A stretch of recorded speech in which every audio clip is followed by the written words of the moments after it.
제 첫 번째 영상을 보신 분들은 아시겠지만 저의 미국 주식 투자 포트폴리오를 공개하면서 저점 타이밍마다 추가 매수를 하고 있다는 몇몇 개의 리스트를 공유해 드렸는데요. 그중 하나가 팔란티어였죠. 그런데 그렇게 좋다 하는 이 팔란티어를 저는 왜 팔았을까요?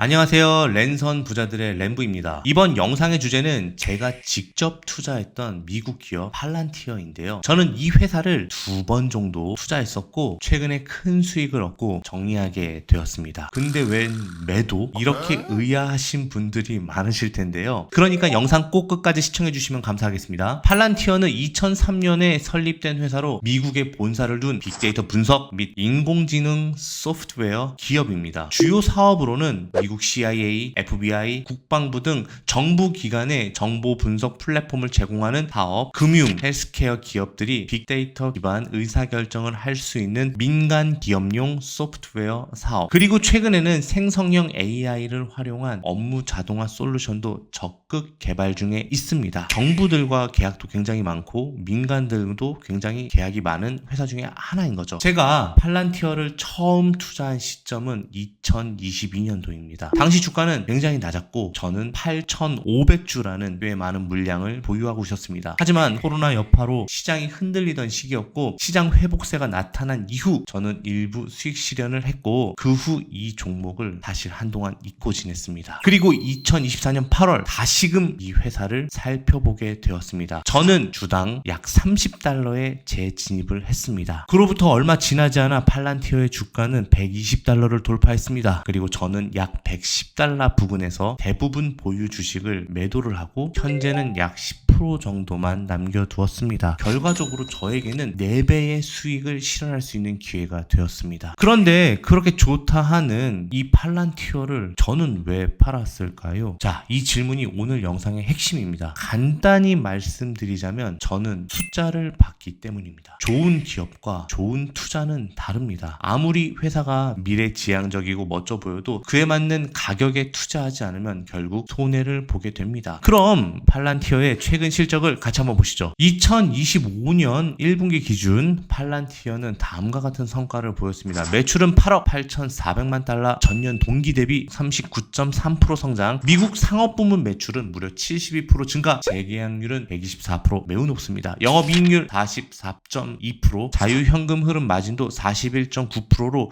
굉장히 건실한 재무 구조를 보여줬습니다. 자, 여기서 자유현금 흐름이란 회사가 벌어들인 돈에서 운영비용과 투자비용을 제외하고 실제로 남는 쓸 수 있는 현금을 말합니다. 이 지표가 좋다는 건 회사가 돈을 잘 벌고 있다는 뜻이죠. 그런데 문제는 이번 실적 발표가 좋았음에도 불구하고 갑자기 10% 이상 빠졌죠. 2025년 5월 기준 팔란티어의 밸류에이션은 아래와 같습니다. 주가 순자산 비율이라고 하는데 이것은 약 47.4배, 주가 매출 비율 약 82.5배. 제가 시가총액을 한번 살펴봤는데 삼성전자보다 높더라고요. 근데 삼성전자보다 매출은 한참도 안 되고 순이익도 한참도 안 돼요. PER이란 이 회사가 벌고 있는 이 주가 대비 얼마나 비싼지를 보는 지표입니다. 자, 주가 수익 비율 약 720배. 보통 PER이 10에서 20 정도면 적당하다고들 합니다. 그래도 관심 받고 있는 주식들은 40에서 70 요 정도 사이면 그래도 관심을 적당히 받고 있구나 라고 볼 수 있는 거죠. 그런데 720이라뇨. 자, 지금 수준의 이익으로 이 회사를 샀다면 720년을 기다려야 회수된다는 이야기입니다. 물론 앞으로 이익이 늘어나면 그 기간은 당연히 줄어들겠죠. 이 회사가 지금 너무 비싸다는 겁니다. 그리고 사실 제가 팔란티어라는 주식을 매도한 가장 큰 이유 중에 하나인데요. 바로 주가 희석 문제입니다. 주가 희석, 여러분들의 지분이 어떻게 변할까요? 팔란티어 같이 주목받지 얼마 안 된 그런 회사들은 현금이 사실 처음에 없기 때문에 입사하는 직원들에게 스톡 옵션, 즉 주식으로 보상을 많이 해주게 되어 있어요. 근데 이번 분기에도 전체 매출의 17.6%가 SBC라는 이름으로 지급이 되었습니다. 그런데 이게 왜 문제냐고요? 회사가 새로운 주식을 발행해서 직원들한테 나눠주게 되면 전체 주식수가 늘어나게 되죠. 기존 주주가 가지고 있는 주식의 가치는 상대적으로 그 가치가 줄어들게 됩니다. 실제로 팔란티어의 주식수는 전년 대비 6.1%나 늘어났습니다. 그 말은 회사가 잘 벌고 있는데 여러분들이 가져가는 몫은 줄고 있다는 뜻입니다. 그래서 저는 이 회사를 매도했습니다. 물론 전부 매도한 건 아닙니다. 저희 채널에서 항상 강조하는 거 있죠? 분산 투자, 팔 때도 분산입니다. 제가 가지고 있던 팔란티어 팔란티어 주식 중 10% 정도는 남겨두었습니다. 제가 생각한 가격이 오면은 다시 들어갈 수 있는 여지는 둬야 하니까요. 왜냐하면 팔란티어 회사는 여전히 훌륭합니다. 미국 정부와 손잡고 있고 AI 시대에서 정말 중요한 기술을 보유하고 있고 앞으로 빅데이터, 국방, 의료 등 다양한 분야에서 활약할 가능성도 큽니다. 하지만 더 내려갈 수 있는 여지도 있다고 생각합니다. 주가 예측하는 건 아니라고 하지만 제가 볼 때는 밸류에이션상 상당한 부담은 맞는 것 같아요. 자, 램부가 전하는 3가지 체크리스트를 한번 공개하도록 하겠습니다. 여러분들이 주식 투자를 할 때 다음 3가지 질문에 스스로 꼭 던져보셨으면 좋겠습니다. 첫 번째, 숫자에 집중하고 계신가요? 기대나 이야기보다 현재 실적을 보고 계신가요? 두 번째, 밸류에이션을 분석하고 계신가요? PER, PBR, PSR 같은 숫자들이 지금 적절한 수준인지 체크하고 계신가요? 세 번째, 주가 희석은 고려하고 계신가요? 이 회사에서의 내 지분은 점점 줄어들고 있진 않나요? 팔란티어에서 나왔던 이슈로 인한 이 3가지 질문만으로도 여러분들은 이미 경제를 이해하는 투자자로서 한 걸음 더 가까워지고 계신 겁니다.